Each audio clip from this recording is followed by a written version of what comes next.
Children, welcome to the session. In this session, we are going to see about the concept of Python. What is Python? Why we need to learn this Python? Python is nothing but a programming language. Python, for its playfulness and pleasant productivity, it is a new programming language. Python, which promises to make you a big programming fan. Python programming language we are going to see in this session. The fundamentals of Python programming language. Who had developed, when it is developed, how it is used, all other these things we are going to express here. What are the fundamentals of Python? Next we see the concept of a fundamental of Python.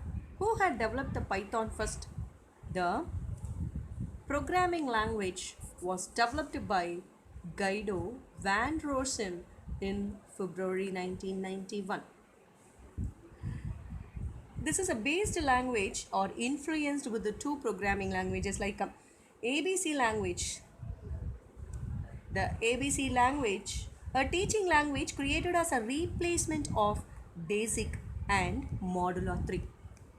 It is a replacement of a BASIC, that is ABC language. Python is a easy to learn yet powerful object-oriented programming language.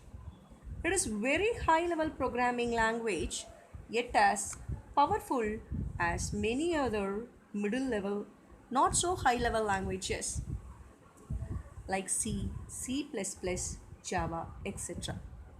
Do you know, children, Python, the programming language, was named after famous BBC comedy show, namely Monty Python's Flying Circus. We are going to see the next concept in the Python is a computational programming language. We see this is a fundamentals of Python. Before going to the concept of computational thinking, any program language, your device solutions for problems and not to reach at effective solutions is a computational thinking is required. So let me explain the next concept, what is computational thinking. The computational thinking, before starting the Python, computational thinking with Python is very important. This computational thinking is a power and capability modern age computers can be used for solving a variety of problems from different area, whether simple or complex ones.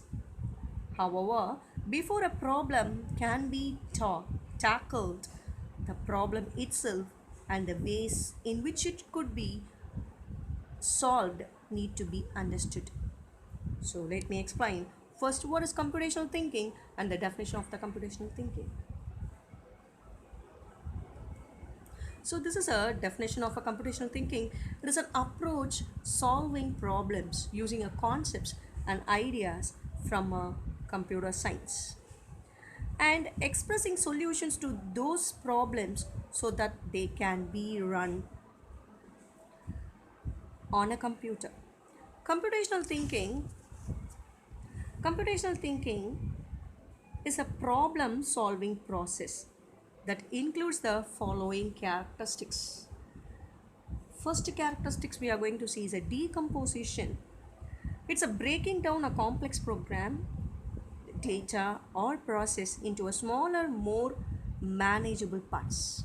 That is computational decomposition of a computational thinking characteristics. I need a data of a central board salary details or employee details. Is it possible to get a central government employee details? It is very tedious, but if it is in the process of a department wise means, it is very easy to me to access. So this is decomposition. And next we are going to see the concept of a pattern recognition and data representation. It refers for looking similarities, patterns and trends in data. What's mean by that?